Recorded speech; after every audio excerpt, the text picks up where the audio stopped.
The room was filled with power, money, and carefully rehearsed smiles. But one moment shattered the illusion. A single refusal, quiet yet deliberate, exposed something far uglier than bad manners.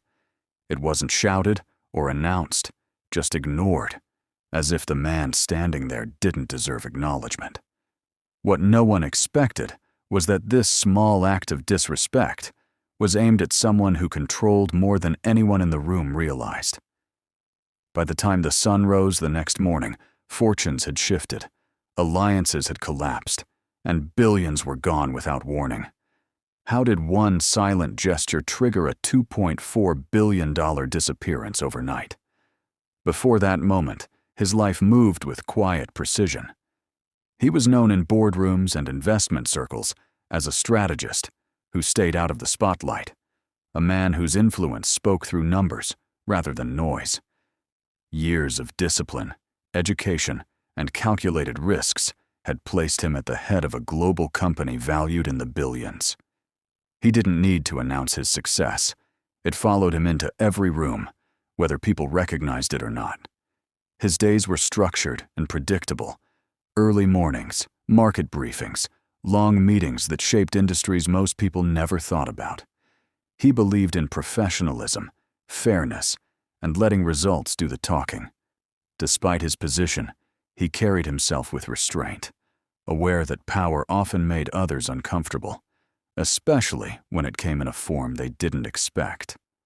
That night's event was supposed to be routine, a high-level gathering of executives, investors, and decision-makers celebrating a major deal. The atmosphere was polished, confident, and carefully curated. Handshakes were exchanged, alliances silently reinforced, and reputations quietly measured. On the surface, everything followed the unspoken rules of elite business culture.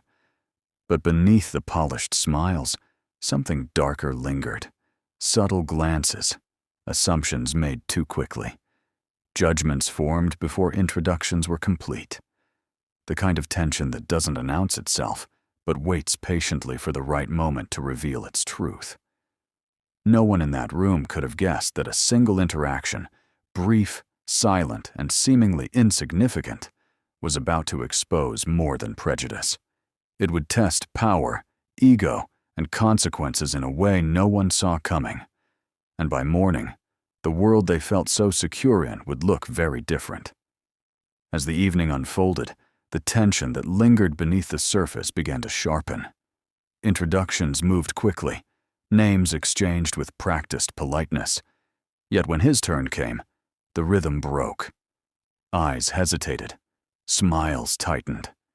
A hand extended toward others nearby, but not toward him. The refusal wasn't loud or dramatic. It was worse. It was deliberate, calculated, and wrapped in the safety of plausible deniability.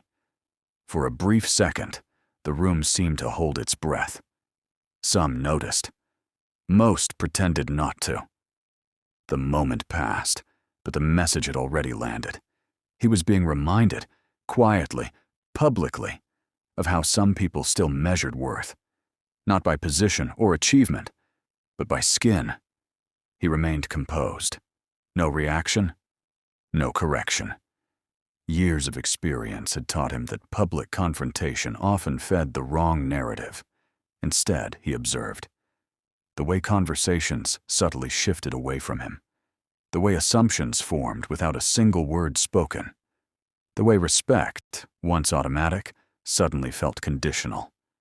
As the night continued, the disrespect deepened. Invitations to key discussions never came. Information shared freely with others stopped just short of reaching him. Decisions were hinted at, but never fully explained. It became clear this wasn't a misunderstanding. It was exclusion.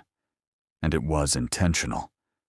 What no one seemed to realize was that he wasn't merely attending the event. He was evaluating it.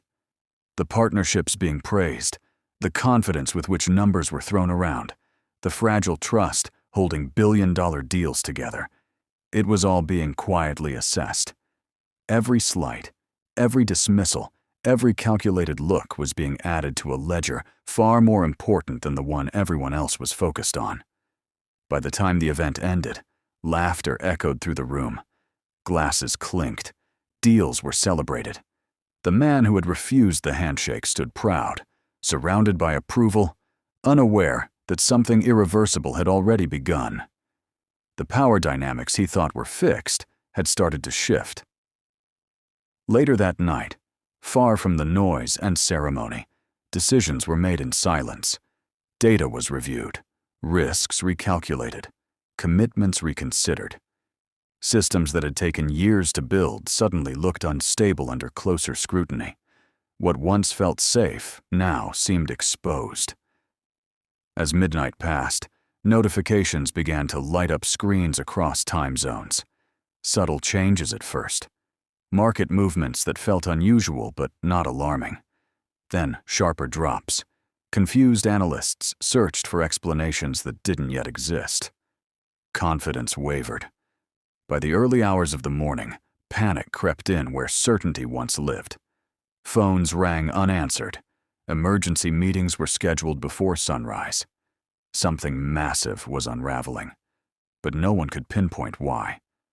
And as the sky began to lighten, one truth became unavoidable. What had been dismissed as a small, meaningless gesture had triggered a chain reaction no one could stop. The question now wasn't if there would be consequences, but how devastating they would be when the full impact finally came into view. The collapse didn't arrive with a warning. It arrived with force. By sunrise, markets were in freefall, and the confidence that had filled the room the night before evaporated into disbelief. Entire portfolios began hemorrhaging value. Deals once considered untouchable were suddenly frozen, questioned, dismantled. What had been celebrated as stability revealed itself as fragile, overexposed, and dangerously dependent on a single pillar no one had bothered to respect. Inside executive offices across the world, panic replaced certainty. Analysts scrambled to explain movements that made no sense on paper. Calls went unanswered. Emergency meetings stacked on top of one another, each ending with fewer answers than the last. The numbers were undeniable. $2.4 billion erased as if it had never existed. At the center of it all stood the man they had dismissed, not scrambling, not reacting, just watching the inevitable unfold. The weight of the moment wasn't in triumph, but in clarity.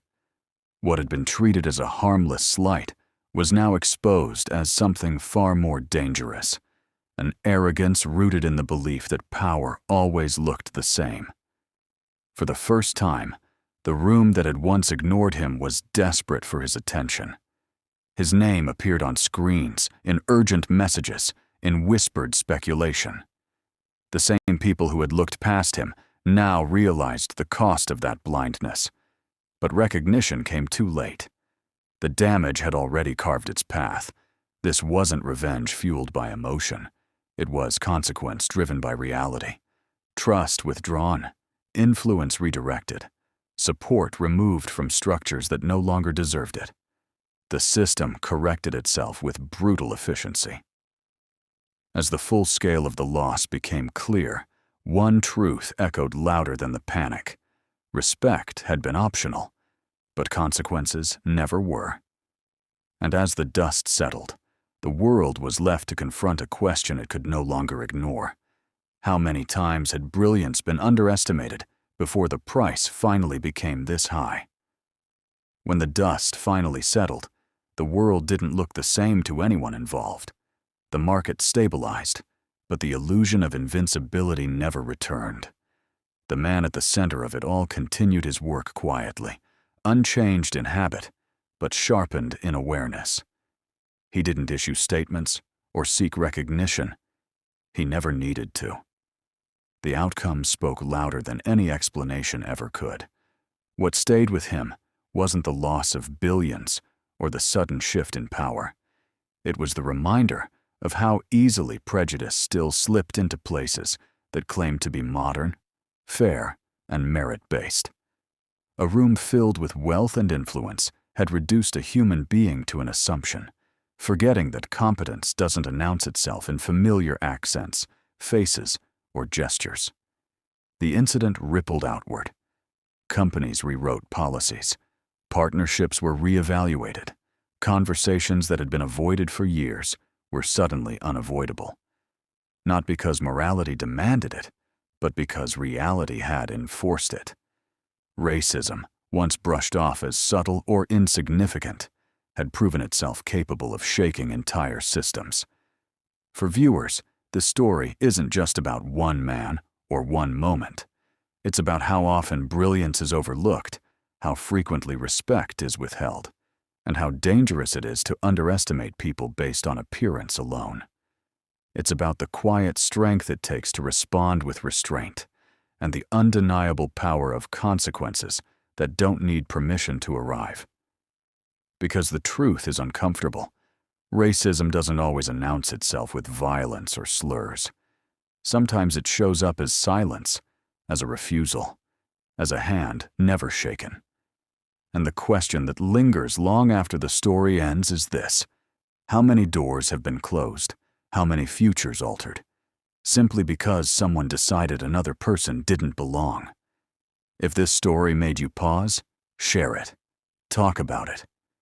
And the next time you're faced with that choice, remember, small moments reveal everything.